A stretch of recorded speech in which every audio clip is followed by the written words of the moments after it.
Hi all, I am Abhilash. I along with my friend Harish is going to explain how face recognition is done using 2D PCA.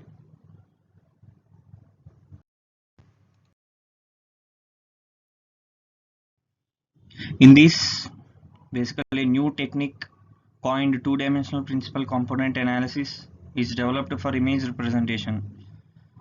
As opposed to PCA, 2D PCA is based on 2D image matrices rather than 1D vectors. So the image matrix doesn't need to be transformed into a vector prior to the feature extraction. Instead, an image covariance matrix is constructed directly using the original image matrices, and its eigenvectors are derived from the image feature extraction. To test this 2D PCA and evaluate its performance, we have done experiments on the ORL databases. In this, we found that the recognition rate across all trials was higher using 2D PCA than PCA.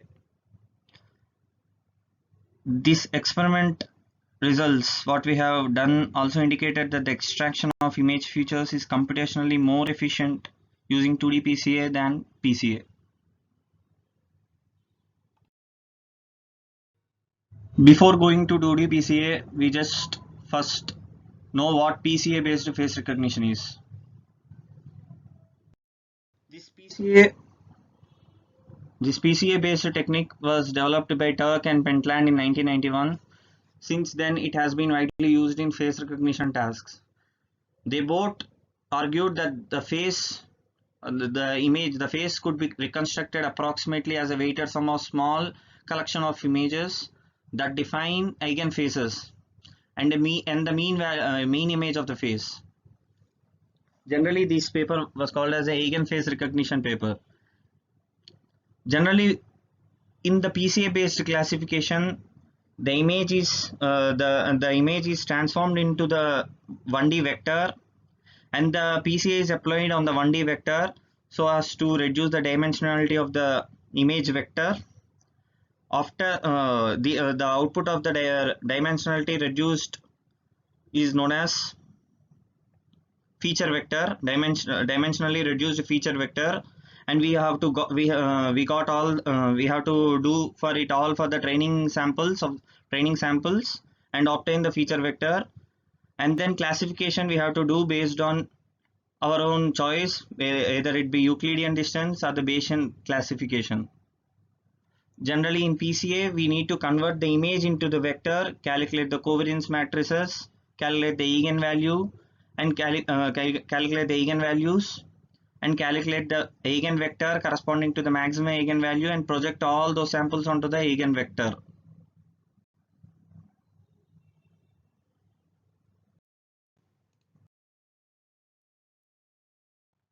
Before going to 2D PCA, I just summarize what are the problems associated with the regular PCA, means regular eigenface recognition done by the Turk and Pentland. First, the image is converted into the image vector. This resultant image vector of face usually lead to a high dimensional image vector space where it is difficult to evaluate the covariance matrix accurately due to its large size and relatively smaller number of training samples. See, if an image consists of 25 cross 25 matrix, if we want to convert it into the vector will be 625 cross 1, and the covariance matrix obtained from this will be of dimension 625 cross 625. It is a huge set of data. Fortunately, the eigenvectors can be calculated efficiently using singular vector decomposition techniques, and this process of generating the covariance matrix is generally avoided.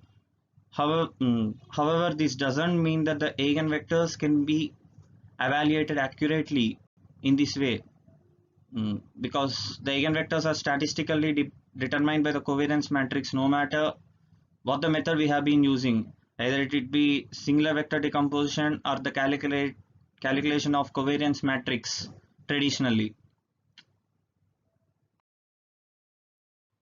Now let us know what the advantages we have done using 2D PCA. As opposed to the regular PCA, 2D PCA is based on 2D image matrices rather than the 1D vectors, in which we are rather than 1D vectors, just by transforming image into vector. The image matrix doesn't need to be previously transformed into vector, and Instead, an image covariance matrix can be constructed directly using the original image matrices. In contrast to the covariance matrix of the PCA, the size of the image covariance matrix using 2D PCA is smaller. Because if we take an image of 25 cross 25, if we convert it into the vector, we'll be getting 625 cross 1. And the covariance matrix obtained will be 625 cross 625, which is more in dimension. In 2D PCA, we will be calculating image covariance matrix, and hence the covariance matrix obtained will be also of size 25 cross 25. This helps in computational, hence we can achieve computationally efficient. As a result of the above mentioned factors, 2D PCA has its own advantages. The first advantage is it is easier to calculate the covariance accurately. Less time is required, and the second one is the less time is required to calculate the corresponding eigenvectors. Because these two advantages are possible because the dimensionality in the covariance matrix is small as compared to that of the PCA. Now let us discuss the idea and basically the algorithm used in 2D PCA. Let X denote an n-dimensional unitary column vector. Basically our idea is to project image A of some dimension m cross n random matrix onto X by following linear transformation as shown in the slide, y equal to Ax. Here X is the direction along which all the samples are projected, and A is an image, and Y we got the future vector of the image A. Thus we obtain an m-dimensional projected vector Y, which is called the projected future vector of image A. The main task here lies is how to choose X. How do we determine a good projection vector X? The main intuitive idea is behind 2D PCA is the 2D PCA, the feature vectors obtained after the transformation y equal to Ax, there must be the maximum scatter among the samples. No samples must be mixed. This is the main intuitive idea in this 2D PCA. The total scatter of the projected samples can be characterized by the trace of the covariance matrix of the projected future vector, means y. Let us denote here as X is equal to covariance of the projected covariance matrix. We adopt the criteria as intuitively said above earlier. J of X is equal to trace of Sx. The covariance matrix Sx can be calculated as for the output feature vector of the y, Sx is equal to expectation of y minus expectation of y into y minus expectation of y whole transpose. As substituting y equal to Ax, we get expectation of Ax minus expectation of Ax into expectation of Ax minus expectation of Ax whole transpose. On simplification, we got trace of Sx is equal to J of X is equal to X transpose into expectation of A minus expectation of A whole transpose into A minus expectation of A into X. Let us denote the middle part in the equation as GT is equal to expectation of A minus EA whole transpose into A minus EA. This is called image covariance matrix. Hence you can see that the image covariance matrix dimension is n cross n. The main idea is to maximize the criteria J of X is equal to trace of S of Sx. The physical significance of maximizing this is to find a projection direction X onto which all samples are projected so that the total scatter or the resulting projected samples is maximized. In general, this GT can be calculated 1 by m into sigma j equal to m aj minus a1 whole transpose into aj minus a1, where m is the number of sample images. Means how many training images we are going to take. A1 is the average image of training samples.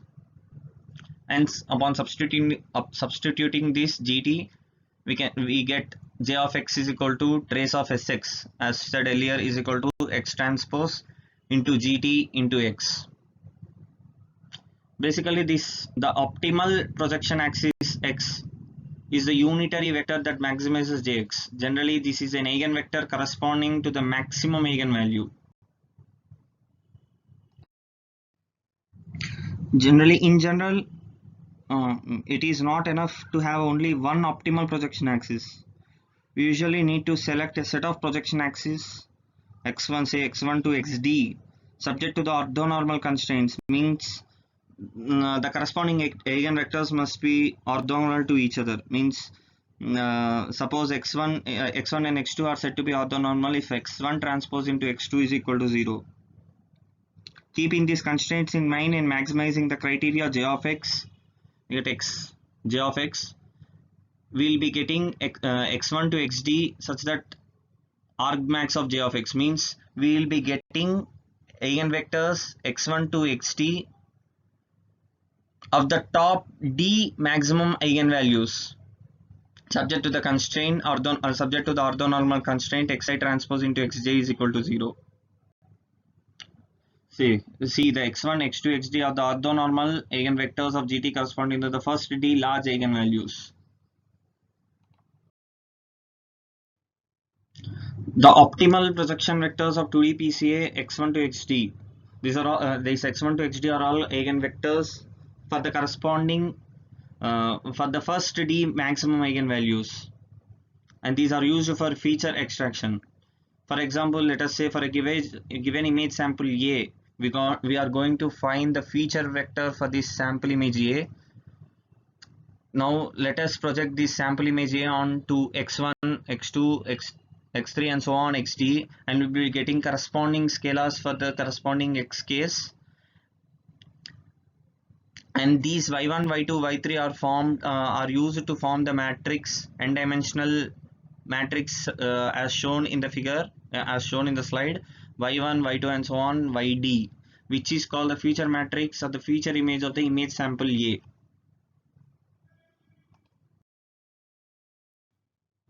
Now after the feature vectors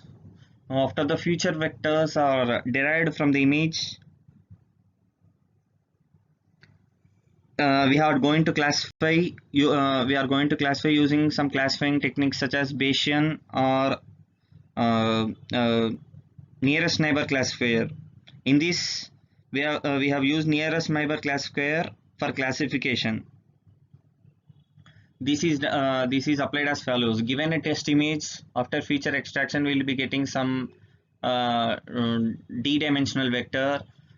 We have to calculate the Euclidean distance between the all the training image feature vectors and the test sample feature vectors, and the minimum distance label is assigned to the test, and the minimum distance label is assigned to the test image, and hence the classification is done. Hi, my name is Harish Kundapu. Now I am going to explain about the experiments which we have performed and the analysis which we have given from the results of our experiment. For our experiment, we have used ORL dataset. ORL dataset is also known as AT&T dataset. This dataset contains 40 classes and 10 images per class. Here classes refer to persons. But for our experiment, we have taken only 38 classes. We have applied both eigenfaces or 1D PCA or standard PCA and 2D PCA method to find which method is accurate. We have used different parameters to compare the performance of the two algorithms. Initially, we have started our experiment by taking the first 8 images of each class for training the model, and the last 2 images for testing. Later, we have changed the number of training samples to compare the performance of both the algorithms. Now, I will explain you how we are going to evaluate the results of our experiment. To compare the performance of both standard PCA and 2D PCA, we have evaluated some of the parameters like correct matches, wrong matches, recognition accuracy, total time taken for recognition process, time taken to recognize one sample, and total training time. These parameters are calculated by varying training samples. We have taken an accuracy of 90%. Here, accuracy doesn't mean the accuracy of the algorithm, that is standard PCA and 2D PCA. Here, the accuracy means the image accuracy which is reconstructed from the feature vector. Let me make this clear. I think at the beginning you all know that features are extracted from an image. Now, using these features, we are recognizing an image from our data set. In the extracted features, only few of them will contribute the major portion of the information. Now, I am considering that portion to be 90%. By reducing this 10%, we can improve the computational time as well as detection accuracy a lot. Because, for example, if we have 100 features, then in that, let us say the first 30 will contribute the major information. Like here in our case, the 90% of information. Now we are discarding the rest of the 70 features. So the calculation will be done only for the 30 features only. In this way, this will improve the computational time. And we have even calculated the number of eigenvalues required to achieve this accuracy. I think now from this graph, it will be clear that what I mean by accuracy here. If you see from the graph, only these eigenvalues contribute the major information and the rest of the eigenvalues will contribute less information. So what I am assuming is that this should be of 90%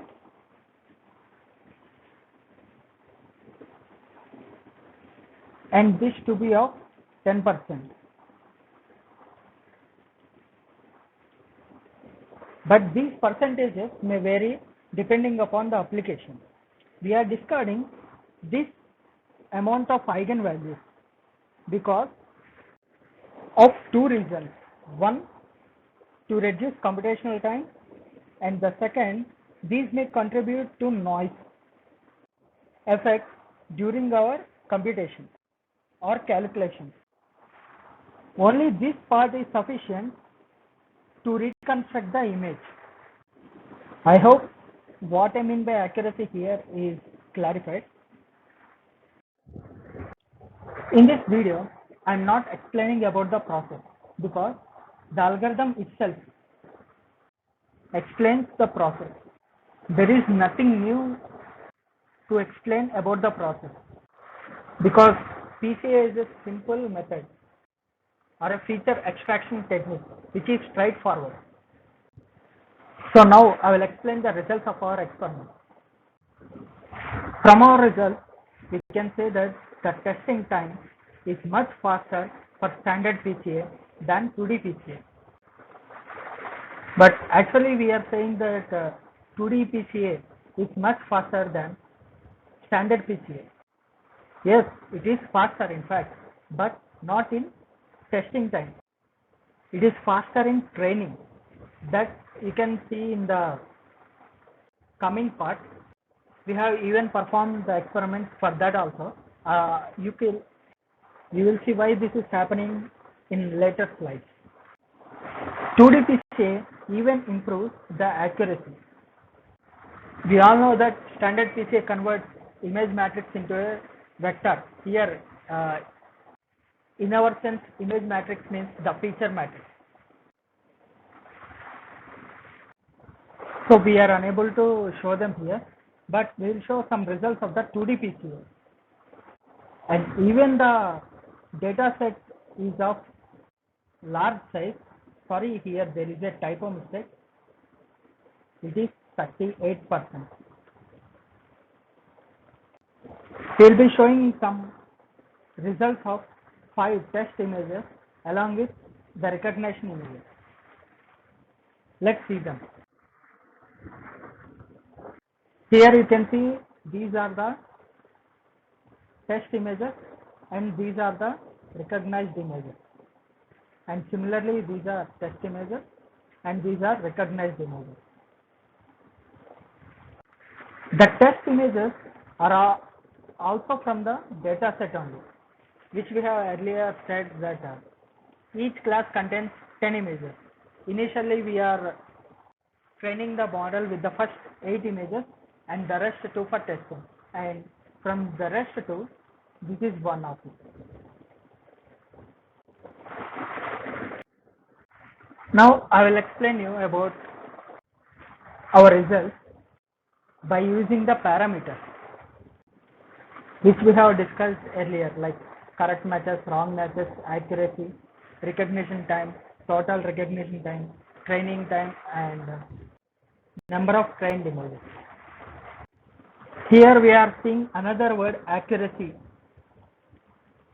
Previously I have said accuracy. That belongs to the amount of information that is given by the feature which we have extracted from the image. This accuracy belongs to the methods which we are using, that is 1D PCA or standard PCA and 2D PCA.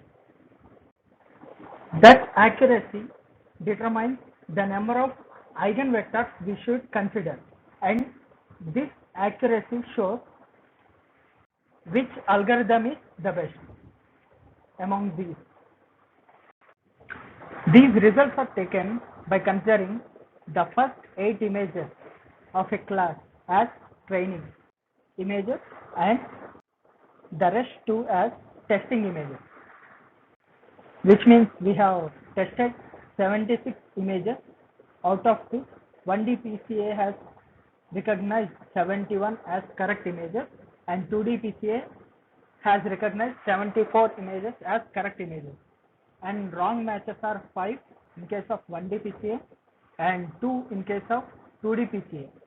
The accuracy of 1D PCA is 93.4% and for 2D PCA it is 97.4%, and the recognition time per sample is 0.0004 and recognition time for 2D PCA is 0.0006 seconds.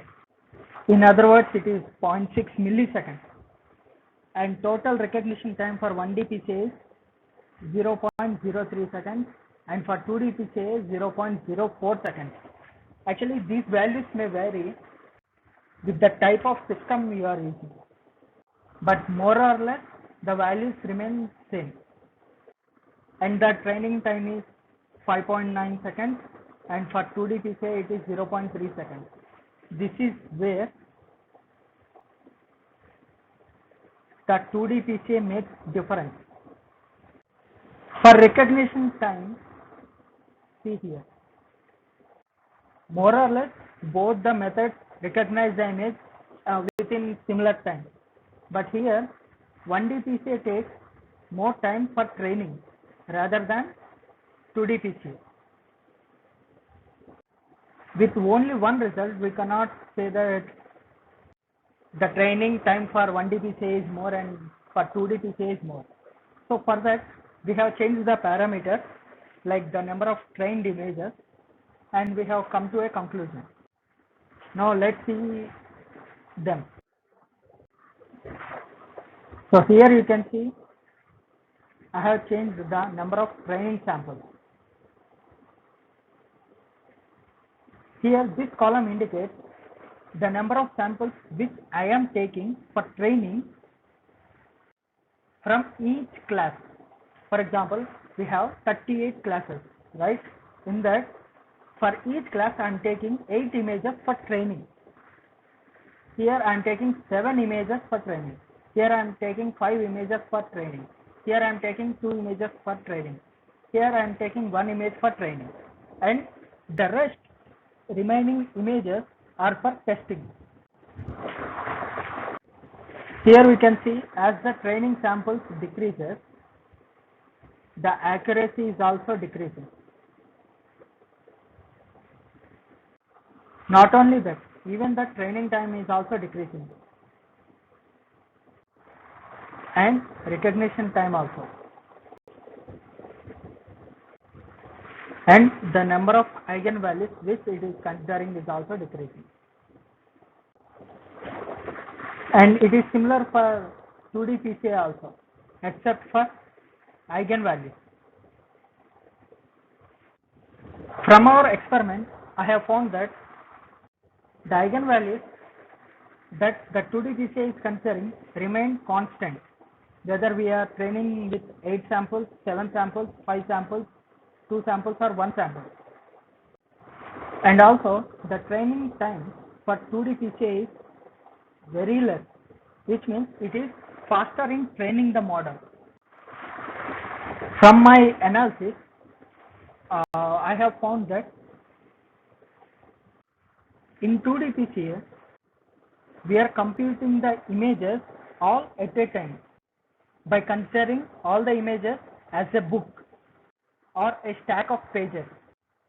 In a book, all the pages will look alike in terms of dimension. So if we find the feature vectors from that book, if we want to represent one page dimension, we will get some values, and those values will be equal to all the pages in that book, because all the pages in the book will have same dimensions. So the eigenvalues remain constant. But in case of PCA, if we are taking 8 samples to train the model, then it converts all the image feature vectors into all the image features into vectors. So if we want to represent the information of all the images, then the number of eigen vectors which we have to consider will be more.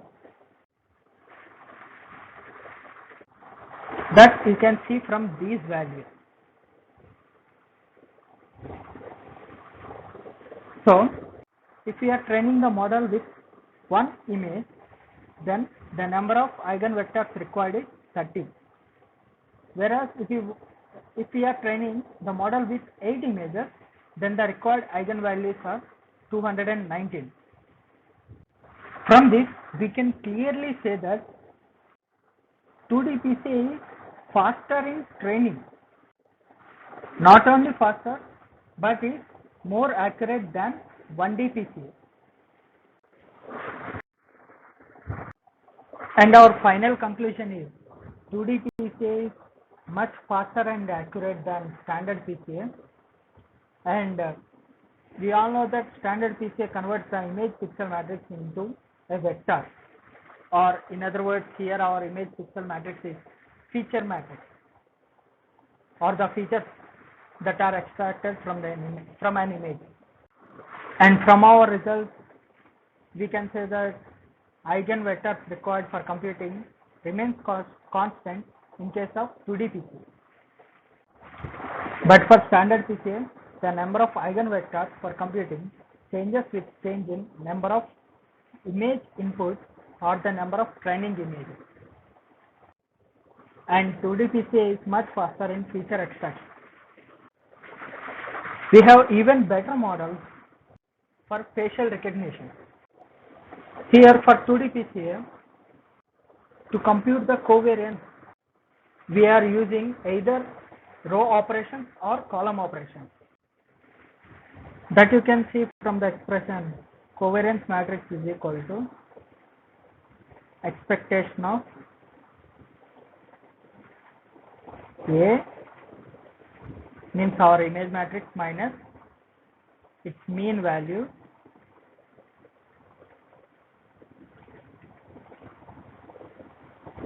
whole transpose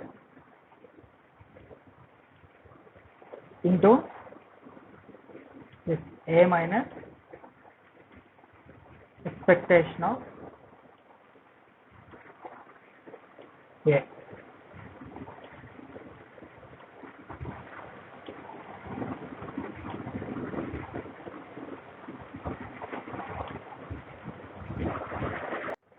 Here, for example, let us consider A is of size m cross n. M cross n. Then here it will be n cross m, and it will be m cross n, because expectation of A is mean, which is a constant. So from here we will get covariance as n cross n square matrix, which is equal to column operation. We can alter these two. Then we will get m cross m covariance matrix, which is equal to the computation of rows. We can even perform these rows and column operations simultaneously by using 2D square PCA. This is an extension of 2D PCA, but we are not discussing here. In this presentation, we are only discussing about 2D PCA.